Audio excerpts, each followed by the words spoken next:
La palabra del Señor dice así: pero cuando veáis la abominación desoladora de que habló el profeta Daniel, puesta donde no debe estar, el que lee entienda, entonces los que estén en Judea huyan a los montes. El que esté en la azotea no descienda a la casa, ni entre para tomar algo de su casa. Y el que esté en el campo no vuelva atrás a tomar su capa.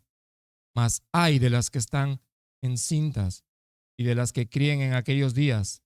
Orad, pues que vuestra huida no sea en invierno, porque aquellos días serán de tribulación, cual nunca ha habido desde el principio de la creación que Dios creó, hasta este tiempo ni la habrá.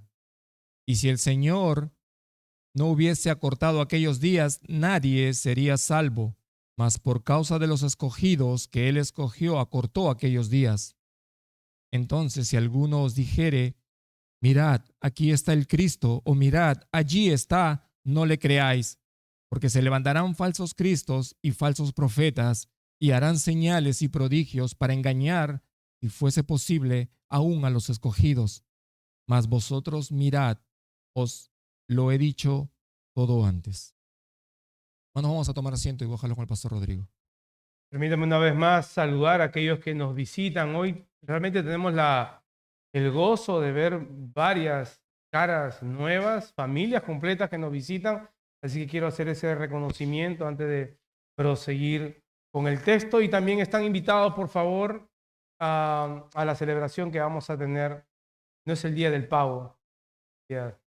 Gracias. De que están todos invitados.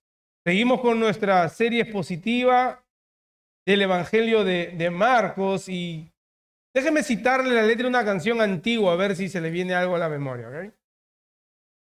Voy a tratar de poner el dramatismo que la letra conlleva, quizás se me haga un poco difícil. Se oye un grito, un lamento, un sollozo.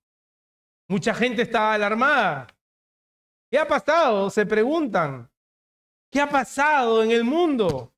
Cristo vino y su pueblo se llevó. No hay remedio, no hay salida, es la gran tribulación. Para los que son más o menos de los 80, 70, no levanten la mano para que no digan cuántos años tienen. Se acordarán de este corito que antes se cantaba. Muchos conocen esta canción y como es obvio, hace alusión a la gran tribulación. Un evento que para muchos es algo que está por suceder. Un evento en donde habrá una gran persecución, pero que la iglesia no pasará, o al menos algunos tienen esa posición. Otros creen que la iglesia quizás pasará solo por la mitad de la gran tribulación, 3 años y medio.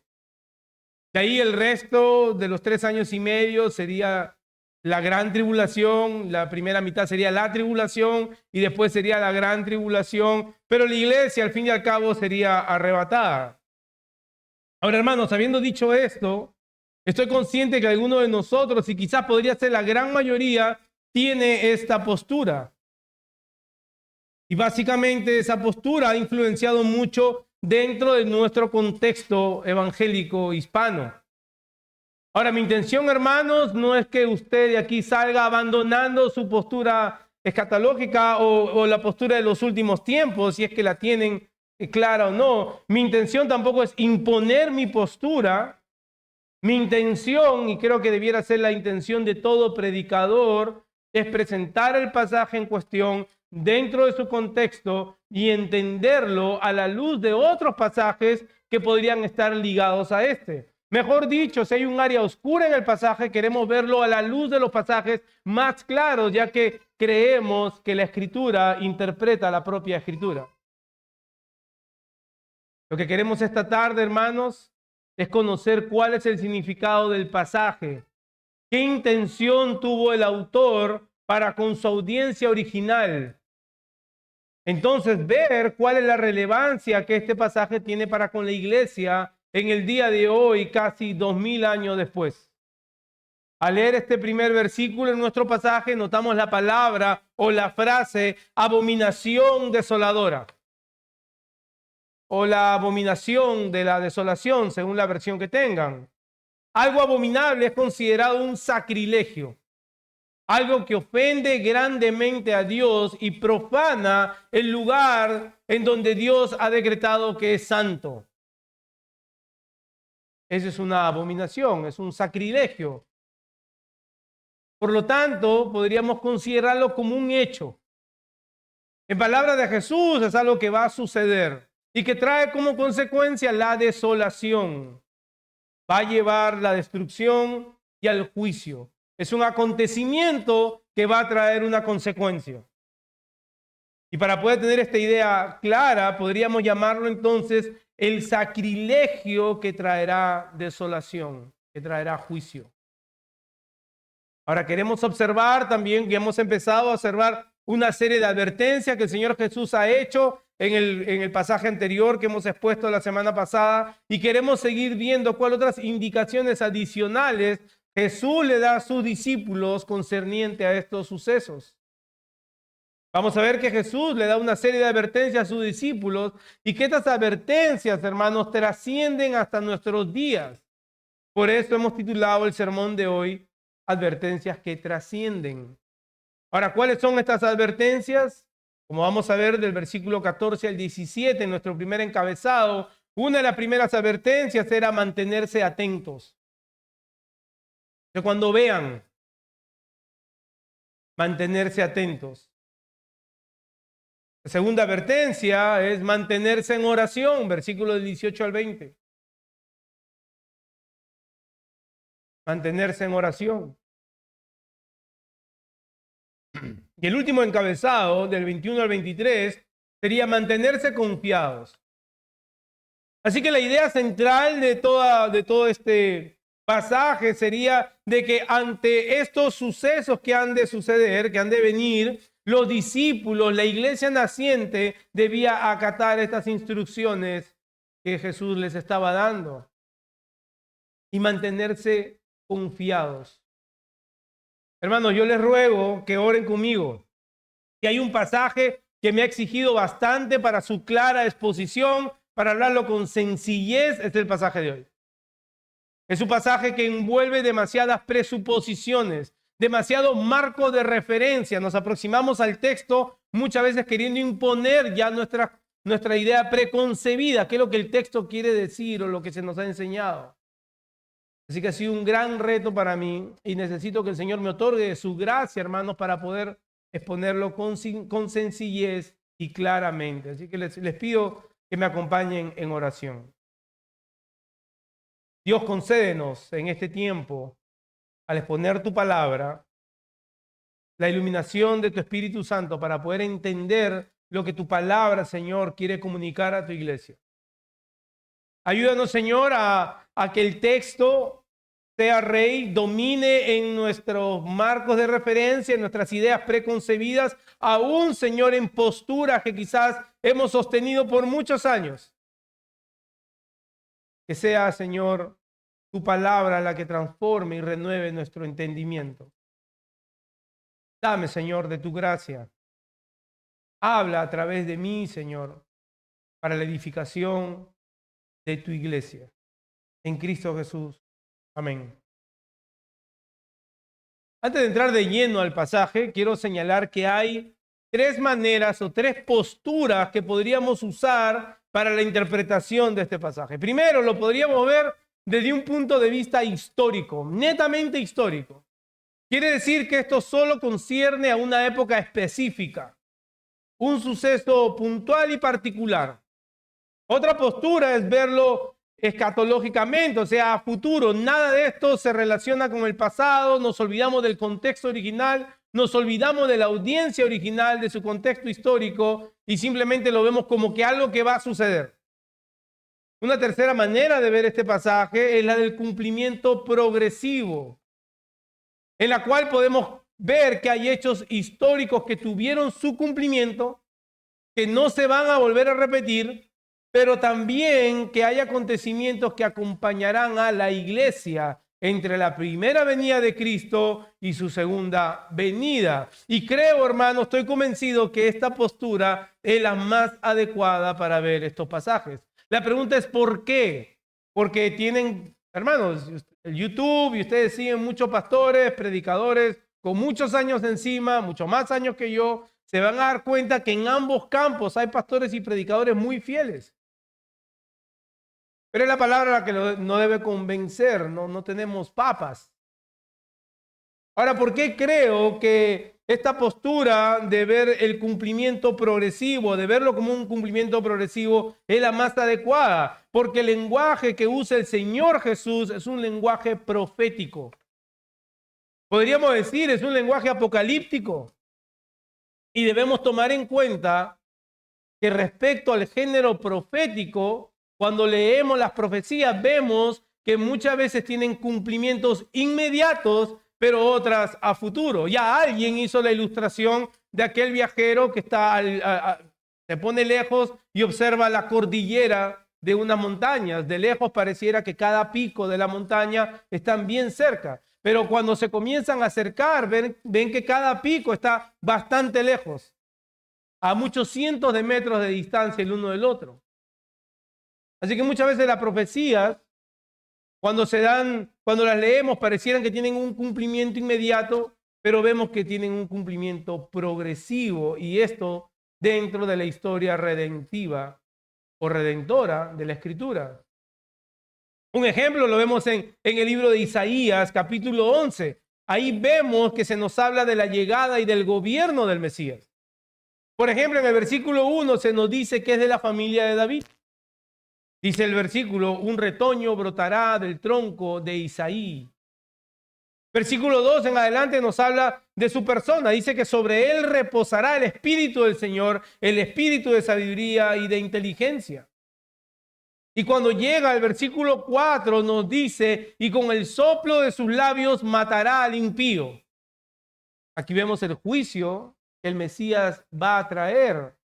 Leemos todo el capítulo 11 y vemos que el profeta Isaías habla de acontecimientos que han tenido su cumplimiento, pero también algunos sucesos que aún faltan por cumplir, como el día del juicio. Ahora sabemos que la palabra de Jesús recae en el género profético porque él mismo cita una profecía. Él mismo cita a Daniel. Miren el versículo 14. Pero cuando veáis la abominación desoladora de que habló el profeta Daniel, puesta donde no debe estar, y dice, el que lee entienda, entonces los que estén en Judea huyan a los montes. Jesús le está diciendo a sus discípulos, cuando vean un suceso similar, un suceso como el del que habló el profeta Daniel, hagan esto. Eso es lo que Jesús está diciendo. Ahora, ¿cuál fue ese suceso? ¿Cuál fue ese acontecimiento? Como bien lo dice la palabra, la abominación desoladora. O sea, un sacrilegio tal que trajo como consecuencia la desolación, el juicio. Miren cómo la advertencia ha pasado de cuando oigan rumores de guerra a cuando vean este acontecimiento. Ellos mismos van a ser testigos oculares de lo que el Señor les está diciendo. La pregunta sería, ¿qué es eso que ellos debían de ver? ¿O qué es eso que iba a suceder que Jesús les dice? Mantengan los ojos bien abiertos. ¿Qué es eso que iba a suceder? Y para eso tendríamos que hacer un poco de historia. Debemos regresar en el tiempo y ver el cumplimiento de la profecía de Daniel 9. Y ese suceso nos lo narra el libro de Macabeos. ¿Sí, hermanos, que el libro de Macabeos no es un libro canónico? Es un libro que está considerado como histórico, lo cual nos ayuda a ver qué sucesos ocurrieron en esos 400 años de silencio, desde el último profeta hasta la venida del Señor. Y en ese largo tiempo de silencio, el libro de Macabeo nos narra que sucedió algo. Y miren cómo... Primero déjame explicarles quiénes fueron los macabeos, ¿ok? Para que no se queden un poquito en el aire. Fueron una familia judía que lideró una rebelión en el siglo II a.C. ¿Ante qué hecho? Ante el hecho de que Antíoco Epífanes, un rey sirio intentó imponer una cultura griega y profanó el templo de Jerusalén. Ese es el suceso de que Jesús tiene en mente. Ese es el suceso que Jesús está citando. Así que podríamos decir que de manera inmediata en la mente de los discípulos debía de venir ese suceso que era conocido en la historia judía. Aquel episodio en donde este general sirio en el año 160 a.C. entra al templo y construye un altar para ofrecer sacrificios a Zeus.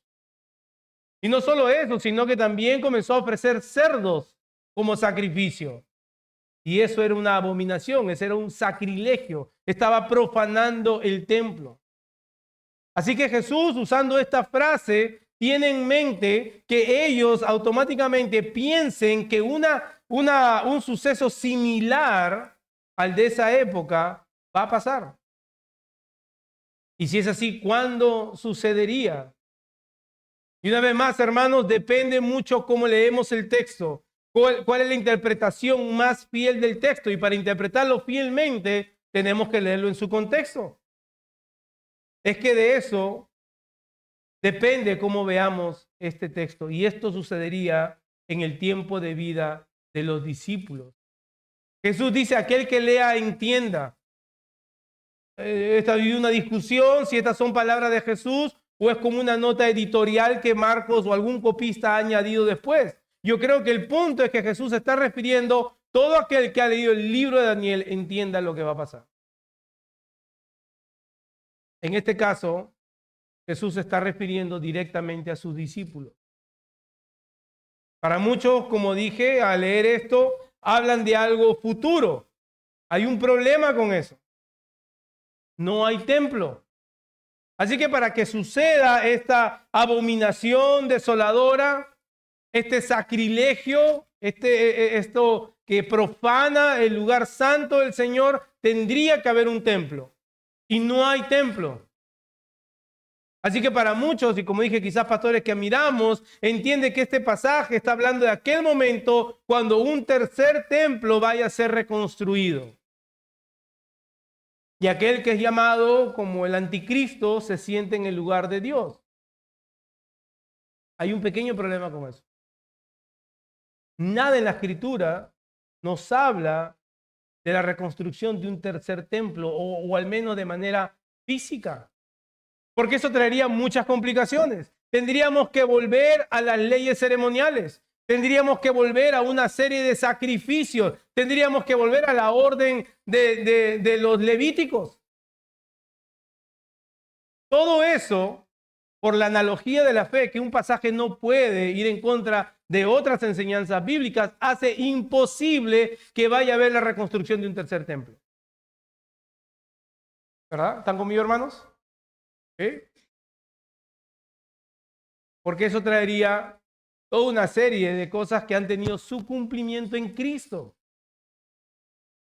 Entonces tenemos que ver que lo que Jesús está hablando es de un hecho histórico que sucedería en el tiempo de vida de los apóstoles. Como hemos dicho, esto no apunta a un tercer templo. Porque nada en la estructura del pasaje nos lleva a pensar en la reconstrucción de aquel templo. Entonces, ¿cuándo sucede esto? Y hubo un suceso, hermanos, algunos años después de lo que Jesús dijera, en el año 70, ya lo hemos mencionado el domingo pasado, y creo que todos estamos familiarizados con ese hecho, que nos lleva a ver el cumplimiento de esta profecía. No solamente porque es un hecho histórico, pero porque hay pasajes paralelos en otros evangelios que nos llevan a ver de lo que Marco está hablando. Un pasaje claro está en Lucas 21:20. Inmediatamente después de que Jesús ha dicho de que el que persevera será salvo, Jesús dice lo siguiente en Lucas 21:20. Pero cuando ustedes vean a Jerusalén, está hablando con sus discípulos, a Jerusalén rodeada de ejércitos, sepan que su desolación está cerca. Así que no podemos ver o no podemos interpretar a Marcos aislado de otros pasajes paralelos que están hablando del mismo acontecimiento histórico. Este detalla cómo los ejércitos van a rodear a Jerusalén y nos deja ver con toda claridad y seguridad que esta profecía tuvo su cumplimiento en el año 70 después de Cristo, cuando Jerusalén fue tomada, el templo fue destruido por el emperador Tito. Y miren lo que dice el historiador Josefo acerca del emperador Tito. Dice que entraron hasta el lugar santísimo. Eso de por sí era un sacrilegio, que un gentil llegue hasta el lugar santísimo.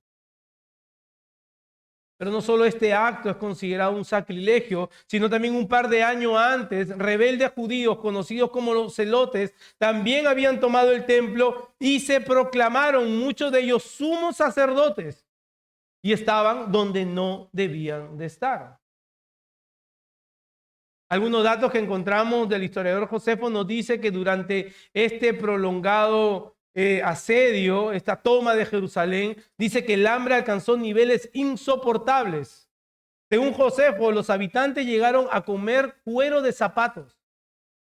Llegaron a comer hierba, roedores, y muchas madres desesperadas mataban y se comían a sus propios hijos.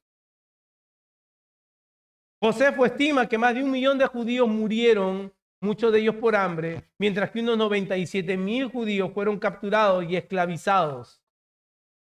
Dice que las calles estaban llenas de cadáveres y el templo quedó rodeado por un montón de cuerpos calcinados. Las llamas no solamente consumieron el edificio, sino que miles de personas habían buscado refugio en el templo y murieron calcinados. Los soldados romanos saquearon los tesoros del templo, llevándose incluso el candelabro de oro y objetos sagrados. Y según Josefo, miles fueron crucificados afuera de la muralla de Jerusalén. Y dice que al punto que ya no había madera para más cruces, ni espacio para más cruces para crucificar más personas. Josefo describe que después de la conquista, Jerusalén quedó completamente arrasada, desolada. Dice que la gente que podía pasar, que pasaba por ahí, nadie podía creer que algún día hubo una ciudad en ese lugar. Ese hecho sin precedentes y de gran dolor y de gran devastación es a lo que Jesús se está refiriendo. Jesús dice que cuando vean ese cuadro, entonces huyan de Judea hacia los montes. El Señor Jesús les está advirtiendo no solamente eso, como dice el versículo 15,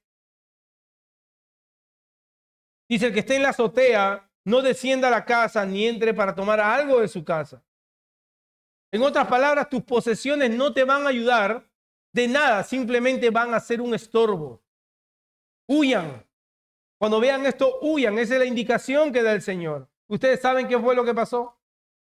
La gran mayoría de las personas no huyeron hacia los montes, sino que la gran mayoría se metió a las ciudades y en vez de dejar sus posesiones atrás, una vez más el historiador Josefo dice que algunos se tragaban sus monedas de oro o anillos de oro y los soldados romanos los abrían para sacar del vientre lo que ellos habían comido. La advertencia estaba ahí. Ellos en vez de huir, más bien fueron a las ciudades. Los apóstoles debían permanecer atentos al ver este suceso para huir. Y sí, hermanos, a veces toca huir.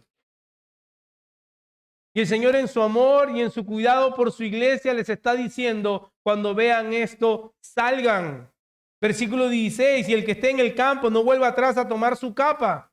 Él sigue dando la instrucción: no vuelvas atrás por nada, te va a ser de simple estorbo.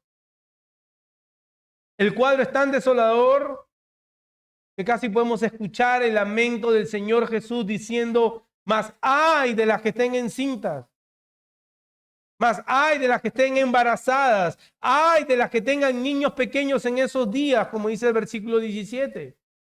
Jesús se lamenta por el gran dolor que este juicio va a traer. Él no se complace en la destrucción ni en la muerte de lo que Él ha creado.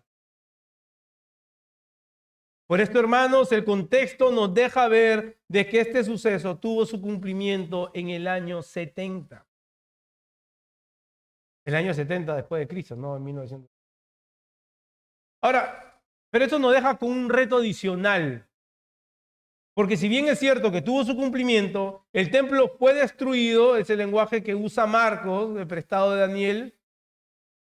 Pero también hay otro pasaje en el Nuevo Testamento que tiene gran similitud con lo que Marcos está citando aquí, y es con la carta de Pablo a la iglesia en Tesalónica. Si vamos a 2 de Tesalonicenses, capítulo 2, hermano, no quiero que después de esto nadie tenga pesadilla ni le dé una histeria por los últimos tiempos. El punto sigue siendo el mismo, hermano. Debemos mantenernos atentos a estas cosas. Pero veamos en 2 de Tesalonicenses que pareciera, por medio de las palabras de Pablo, a esta iglesia que pareciera que estaba muy pendiente y muy preocupados también por estos asuntos, en el versículo 5, Pablo le dice: ¿no se acuerdan de que cuando yo estaba todavía con ustedes les decía esto? Ahora, ¿qué es esto que Pablo le decía a esta iglesia? En los versículos anteriores lo vemos de manera resumida como Pablo les dice: y no se dejen engañar, no se dejen atemorizar, que antes que venga el fin llegará la apostasía. Y no estamos hablando de tiempos de apostasía que vienen sucediendo en los últimos 2000 años, sino de un suceso histórico que marcará la historia de la iglesia, la gran apostasía. Y no está hablando tampoco del pueblo de Israel. Está hablando de la apostasía en la iglesia. Y esa gran apostasía, dice, revelará al hijo de perdición, hablando en singular y masculino. Yo sé que muchos pastores y predicadores desde la antigüedad dicen que lo que representa a este hombre de la perdición es simplemente un sistema de creencias que va en contra de Dios. Pero hay un problema con eso, hermanos, porque en el original griego está hablando de una persona en singular y masculino. Habrían otras palabras que se podrían haber usado para hacer referencia a eso. El mismo J.C. Ryle dice: me temo que habla de una persona en particular. Ese es el mismo lenguaje que usa Marcos. Dice el versículo 4, este hombre se opone y se exalta sobre todo lo que se llama Dios y es objeto del culto, de manera que se siente en el templo de Dios, presentándose como si fuera Dios. Ajá, y ahí está de nuevo el templo. Y ahí de nuevo el mismo problema. ¿Quiere decir esto que Pablo está hablando de un templo físico? Porque si bien no queda claro en el pasaje en Marcos, Pablo al decir que éste se siente en el templo de Dios, entonces podríamos decir, bueno, ahí sí habla de un templo. Pero hay otro problema, hermano. Pablo en ninguna de sus epístolas usa la palabra templo refiriéndose a un templo literal o físico. Entonces, si hacemos una buena hermenéutica, tenemos que ver cómo el autor de la carta, en la misma carta, usa esa palabra, y si no la usa, si ha escrito otras cartas, cómo la usa en otras cartas, para poder ver qué es lo que Pablo o el autor está queriendo transmitir. Pablo, cada vez que usa la palabra templo, hace referencia a la iglesia. Hace referencia al creyente mismo, el cual es el templo del Espíritu Santo. ¿O acaso ignoráis, le dice a la iglesia de Corinto, que ustedes son el templo del Espíritu? Así que es muy importante, hermanos, que no nos dejemos influenciar por otras posturas sin antes hacer nuestro trabajo de estudiar el pasaje. El templo ha sido destruido y nada nos habla de la reconstrucción de un templo. Y Pablo, cuando usa la palabra templo, como hemos dicho, lo usa en un sentido metafórico para con la iglesia. Entonces, ¿cómo podemos llegar a la conclusión que es un templo físico? Estaríamos forzando que el texto diga algo que el texto no dice. Y no podemos hacer eso. Así que a la luz de Marcos 13, vemos su cumplimiento inmediato con el hecho de la destrucción del templo en el año 70 después de Cristo. Pero la advertencia de estar atentos y con los ojos bien abiertos también es prescrita para la iglesia, porque vendrá un día el cual se levantará aquel hombre que, como dice William Hendrickson, que es un gran comentarista, es el anticristo mismo. Es un hombre que es la personificación misma de la rebelión contra las ordenanzas de Dios. Hendrickson le llama el Judas final. ¿Dónde se va a sentar? ¿Dónde va a reclamar poder? En la iglesia. Este hombre tendrá gran influencia en la iglesia. Y no estamos hablando de un personaje americano, hermano, por si a alguien se le viene a la mente. No hay nadie ahorita en la historia que cumpla con estos requisitos. Porque por si no lo saben, la iglesia no solo está en Estados Unidos, ¿eh? Está en toda la tierra. Este hombre tendrá una gran influencia en la iglesia, llevará a muchos al engaño, convencerá a muchos que él es el que tiene la razón, y por eso Pablo dice que este episodio de gran apostasía revelará quién es él. Y en ese sentido, hermanos, la iglesia y todas sus generaciones debe permanecer atenta, porque esto puede suceder en cualquier momento. En cualquier momento se puede cumplir con aquellas descripciones previas al día glorioso del retorno de nuestro Señor. Pablo mismo dice dentro de este capítulo 2, en el versículo 7, que el misterio de la iniquidad ya está en acción. En otras palabras, acontecimientos de apostasía, acontecimientos de persecución acompañarán a la iglesia hasta el día del retorno de Cristo. Ahora Jesús, continuando con su discurso apocalíptico, no solo le dice a sus discípulos que estén con los ojos bien abiertos, y como hemos visto, este suceso tuvo su cumplimiento, pero ahora también quiere ministrar el corazón de los suyos. Le dice, manténganse en oración. Miren el versículo que sigue, versículo 18, orad pues que vuestra huida no sea en invierno. Ante los sucesos tan desgarradores, hermanos, nuestro corazón tiene la tendencia a distraerse. Esa es la tendencia de los apóstoles y es nuestra tendencia. Basta con recordar un episodio que vamos a ver más adelante, en donde Jesús les pide a sus discípulos que oren y ellos por el cansancio simplemente se duermen. Hermanos, si el cansancio nos distrae, y no me diga que no le ha pasado como los discípulos, porque estoy seguro que nos ha pasado. Si el cansancio nos distrae de la oración, cuánto más episodios terribles como lo que los discípulos iban a pasar. Si simples cosas nos distraen, debilidades de la carne nos distraen, cuánto más cuando veamos acontecimientos que sacuden, hermanos, el orden de nuestra vida como lo conocemos. Nos ponemos como locos. Hay un dicho en inglés que dicen, like a chicken with no head, como un pollo sin cabeza. ¿Te han cortado una de la cabeza a un pollo?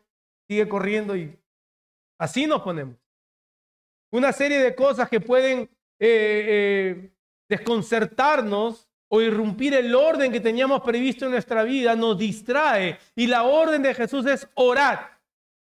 Oren, no es una sugerencia, no es simplemente un consejo, es una orden. Y lo interesante de esta orden, o lo maravilloso de esta orden, es lo que Jesús nos va a dejar entrever de cómo funciona la oración. Lo que Jesús está dejando entrever primeramente es que nuestra oración es escuchada. Esa orden de oren va con confianza. Tenemos a quien recurrir. Ellos tenían a quien recurrir. Y Él no quería que sus apóstoles se olviden de eso. Y Él no quiere que la iglesia, en momentos cruciales, se olviden que hay alguien que escucha nuestras oraciones.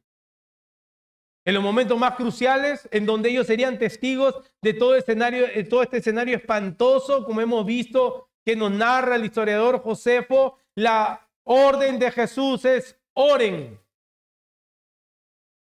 Es un misterio glorioso. Es un misterio glorioso. No sabemos cómo funciona la oración. Pareciera que Jesús le está diciendo oren para que las circunstancias al menos sean soportables. La oración no es una demanda. Jesús no les está diciendo decreten o cancelen o reprendan. Jesús le está diciendo oren para que a pesar de todo esto ellos puedan ver cómo Dios está en control de todo. Así que Jesús no tiene nada que enseñar respecto al decláralo, decrétalo o cancélalo. Jesús tampoco les está diciendo que la oración va a evitar que estas cosas sucedan, sino que la oración nos permite ver cómo Dios está obrando. Y aunque sigue siendo un misterio para nosotros, porque no sabemos cómo funciona un Dios soberano que ha decretado todo, y nuestras oraciones, cómo podemos nosotros mezclar esos dos principios, no sabemos cómo funciona, nuestra mente finita no logra entender, porque podríamos llegar a pensar que las oraciones cambian la voluntad de Dios y no es así. Y a veces hacemos mucho énfasis en el acto de la oración, no es que esté mal, hermanos, pero hacemos un énfasis en el poder de tu oración. Y la oración cambia las cosas. No, hermano, la oración tiene el poder para revelarnos la voluntad de Dios a través de vasijas de barro. Eso es lo que la oración es. Rogamos porque se nos manda a hacer rogativas, ¿verdad? Por nada estés ansioso, por nada estés afanado, sino que sean conocidas todas vuestras peticiones en oración con acción de gracias. No es que va a cambiar la voluntad de Dios, sino que a Dios le ha placido que por medio de oraciones muchas veces medias torpes, el Señor nos deje ver su gracia, su amor, su voluntad para nuestra vida. ¿Qué es lo que tenemos que hacer nosotros cuando no podemos conciliar cómo funciona el decreto de Dios y su soberanía sobre las cosas y el medio de gracia que nos ha dejado? Simplemente obedeciendo, hermano. No luches mucho en tu interior y no digas tampoco ¿para qué voy a orar si Dios es soberano? No tienes que orar porque Dios te ha mandado a orar, porque Él es soberano. No vayamos a caer en un fatalismo. Los discípulos tenían que orar ante estas situaciones y esta advertencia, como hemos dicho, también trasciende los tiempos porque nosotros debemos orar ante toda circunstancia. Hermano, nosotros enfrentamos retos diarios y yo me pregunto, si eres casado, agarras a tu esposa y le dices, ven, vamos a orar. Alguien una vez me dijo, mira, cuando ya no tengas nada más que hacer, ora. Y eso puede sonar medio bien, pero siempre tuve un problema con eso. Porque entonces yo voy a tratar todo lo que yo puedo y voy a hacer de mayor estorbo y como soy medio bruto, voy a hacer que las condiciones todavía se pongan peor. No, lo primero que tengo que hacer es orar. Y muchas veces nosotros nos distraemos en medio de circunstancias, hermano, y lo que menos hacemos es orar. Así que el mandato de Jesús no ha cambiado. Mantenerse en oración es el diseño que el Señor ha dejado y el mandato que Él ha dejado para poder ver cómo su voluntad se cumple. Debemos orar a todo tiempo. El Señor Jesús dice que aquellos días de tribulación serán como nunca antes ha habido, como nunca antes habrá. Una vez más, aquí muchos pueden pensar y decir, bueno, esto debe ser un evento futuro porque han habido matanzas más crueles que la que sucedió en el año 70 después de Cristo. El historiador Josefo dice que han muerto más de 1 millón de judíos. ¿No acaso la Segunda Guerra Mundial y los campos de concentración fue peor que eso, donde los datos dicen que murieron más de 7 millones de judíos? Y no solamente judíos, ¿no? Gente de todas partes. ¿No son estos eventos acaso peores? Entonces la conclusión de muchos es decir que este evento recién tiene que pasar.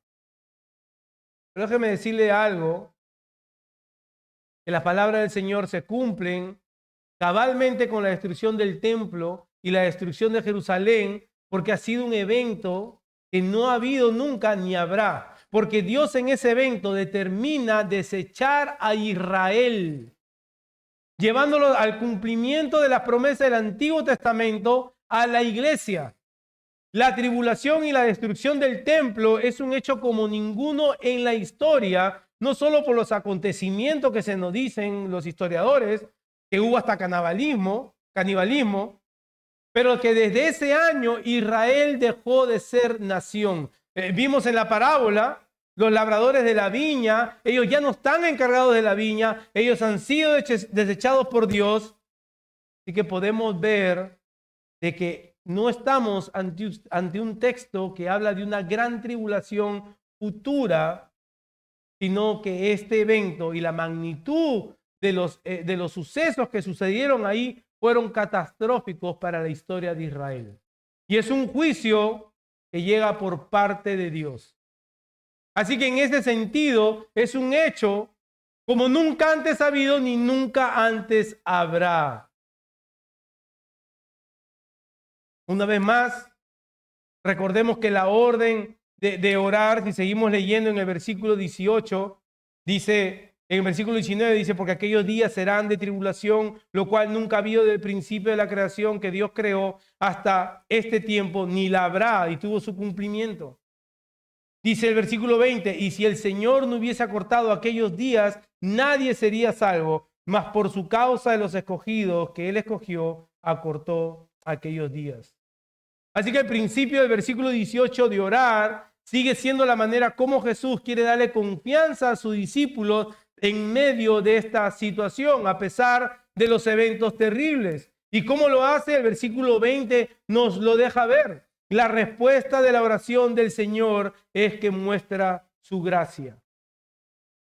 Y ya es una situación que ha sido determinada de antemano. Dice, si el Señor no hubiese acortado aquellos días, nadie sería salvo. Jesús está diciendo que estos eventos ya han sido declarados, acortados para la salvación de algunos.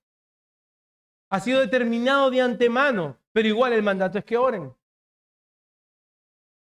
Si el Señor no hubiera intervenido de manera soberana, con toda misericordia en su gracia, ninguno hubiera podido escapar de tal tribulación. Pero había un remanente que Él había escogido y vemos la redundancia, ¿verdad?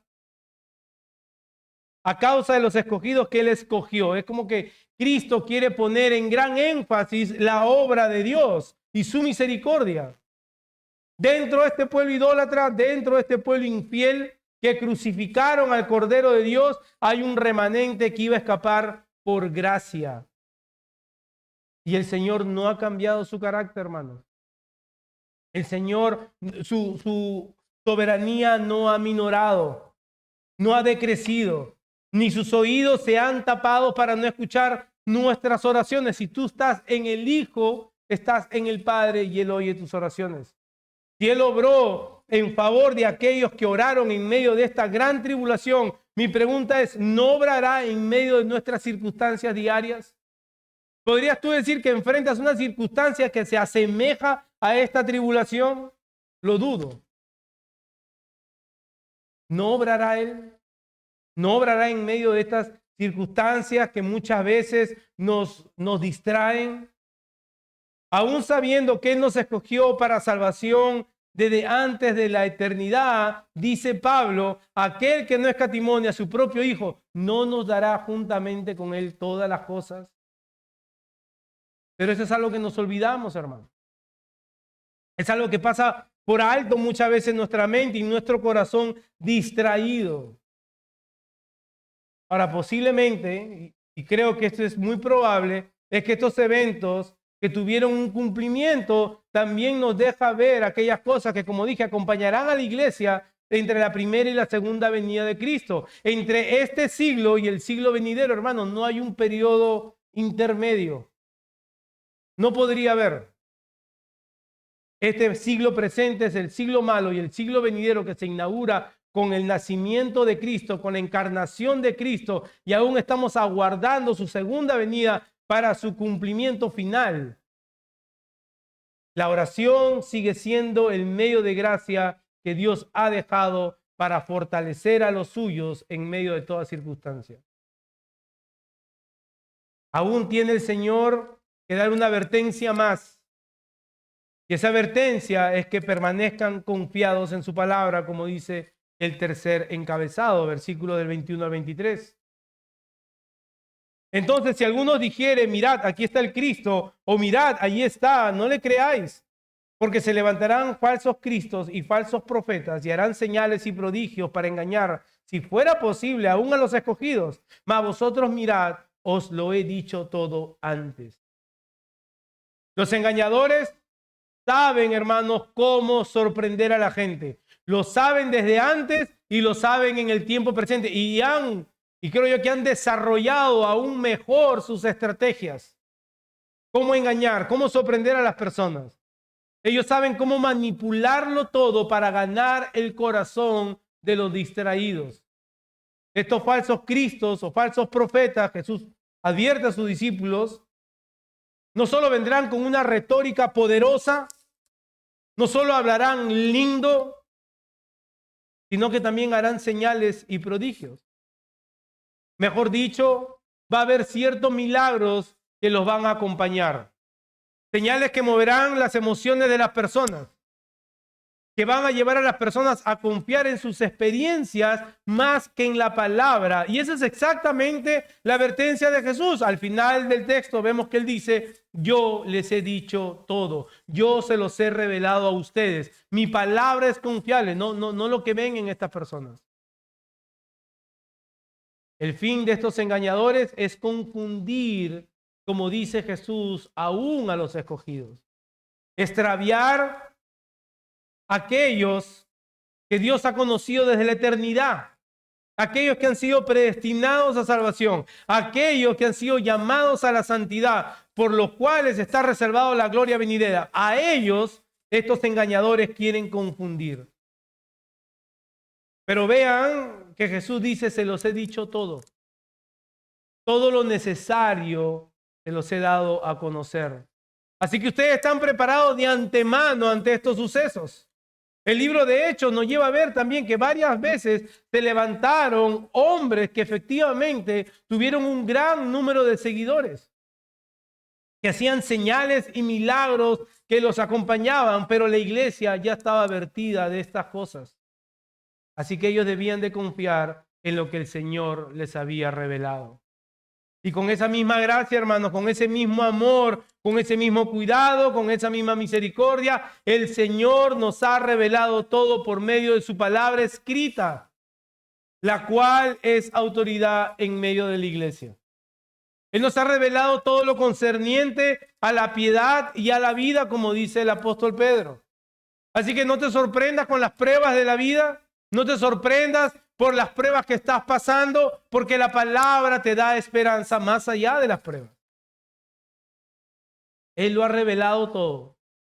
La palabra del Señor es útil para sostener a su iglesia a través de todos los tiempos. Fue útil para ese pequeño grupo que estaba escuchando a Jesús hablar y es útil para nosotros porque tenemos su palabra con nosotros.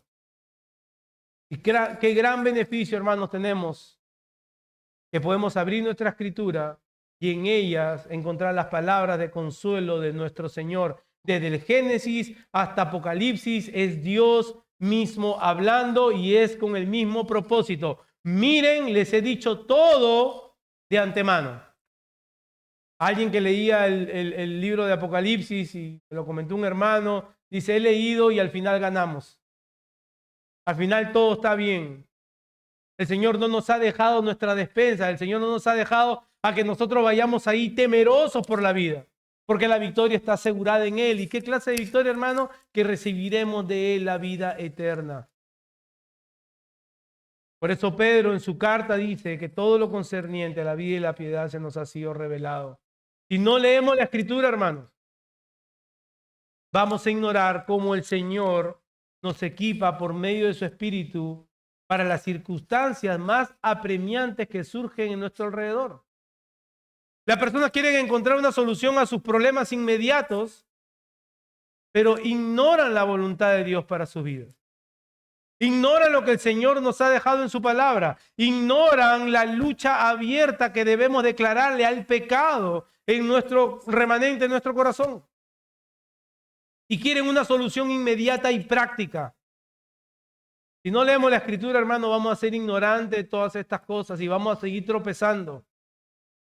Vamos a ignorar primeramente el carácter bueno y santo de nuestro Señor. Vamos a ignorar lo que a Él le complace. También vamos a ignorar lo que Él repudia. Vamos a ignorar cuál es nuestra identidad en Cristo.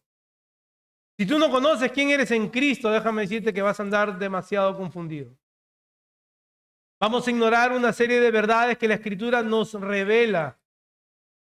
Una pregunta directa y sencilla es: ¿qué tanto lees la palabra de Dios? ¿Qué tanto meditas en la palabra del Señor? Debiera ser diariamente.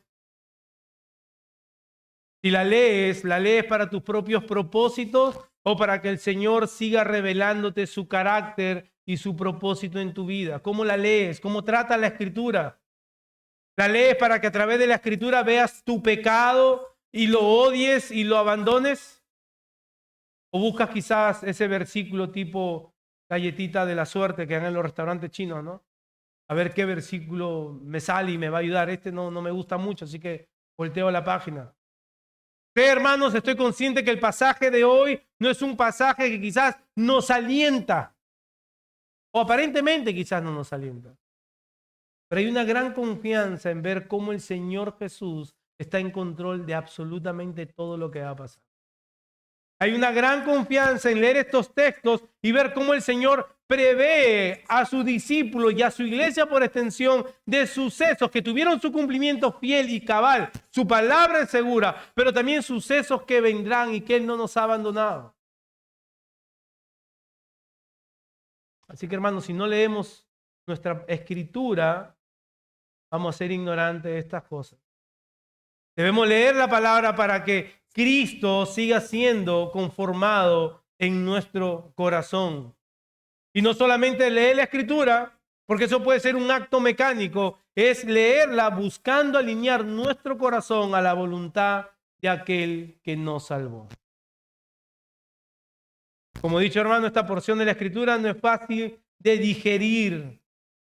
Peor cuando no tenemos un entendimiento claro de lo que Jesús está hablando. Entonces leemos un pasaje así y entramos en pánico. Y cualquier evento que vemos en la noticia decimos, la gran tribulación. ¿Ya se fueron? ¿No se fueron? ¿Y quiénes se fueron? ¿Quiénes se quedaron? Y peor, las películas no han ayudado tampoco a nuestro entendimiento bíblico. Y como dije, hermano, no es mi intención que usted abandone cualquier postura del final de los tiempos.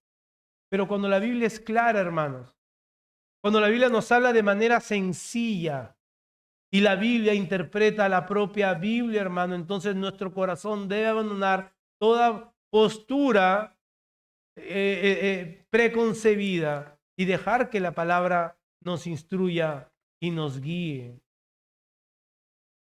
Esto nos da confianza. Aún creo también que la instrucción es que Dios sigue usando la oración en medio del caos para mostrarnos su gracia y su misericordia.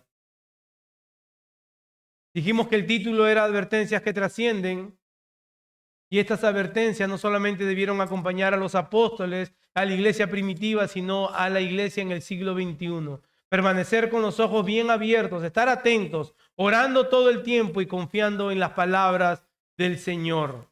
Y no solo una actitud colectiva como iglesia, pero también una actitud personal. Cada uno de nosotros debe de tomar esta actitud. Me temo que muchas veces abandonamos estas advertencias que hemos visto aquí y nuestra mirada se distrae. Abandonamos nuestro tiempo de oración e ignoramos muchas veces todo lo que el Señor nos ha dicho en su palabra. Y el ánimo para hoy, hermanos, es que retomemos valientemente nuestra responsabilidad. Perseveremos en estas cosas, hermanos, y aguardemos a ver día a día la bondad del Señor que tiene para con su iglesia. El final del versículo 23, Jesús dice que Él ha dicho todo ya con anticipación a su iglesia, pero también con anticipación ha dado una invitación y con ella una advertencia. Él ha dicho, el reino de Dios se ha acercado, arrepiéntanse y crean en el evangelio. La invitación es que por medio del arrepentimiento y creer en el evangelio, Jesús salva a los pecadores por medio del sacrificio de la cruz. Libra a los pecadores de la ira que merecen por parte de Dios Padre. Creyendo en eso, el pecador es redimido, es salvo, es justificado, es perdonado. Y guarda aquel día glorioso que vendrá el Señor Jesús y lo verá cara a cara. Esa es la invitación. La advertencia es que todo aquel que rechace al Hijo es condenado porque no habrá nada que Él pueda dar o ofrecer a cambio de su alma. Jesús ha venido a buscar lo que se había perdido y hoy su invitación está abierta para todo aquel que quiera ir a Él. Él lo ha dicho de antemano, todo el que viene a mí, yo no lo rechazo. Y espero que el día de hoy sea día de salvación para aquellos que no conocen a Cristo. Oremos. Amado Padre, te damos gracias, Señor, por tu palabra, la cual ha hablado, Señor, a nuestros corazones. Ha traído, Señor, la seguridad y la confianza que solamente podemos hallar en ti. Sin lugar a dudas, un pasaje difícil, Señor, para nosotros, nuestra mente finita, simples hombres, simples mujeres, Señor. Pero cuando dejamos que tu palabra hable y que tu palabra, Señor, tenga la autoridad cuando esté expuesta, Señor, entonces podemos confiar plenamente en ella. Ayúdanos, Señor, en estas advertencias que tú dejaste a tus discípulos, pero que han trascendido a lo largo de la vida de la iglesia. Que nos mantengamos atentos, Señor, pero que sigamos perseverando en la oración, que sigamos confiando en tu palabra. Tú nos has dicho todo de antemano, Señor. Cuánta seguridad hay ahí para nosotros. En Cristo Jesús te damos gracias. Amén.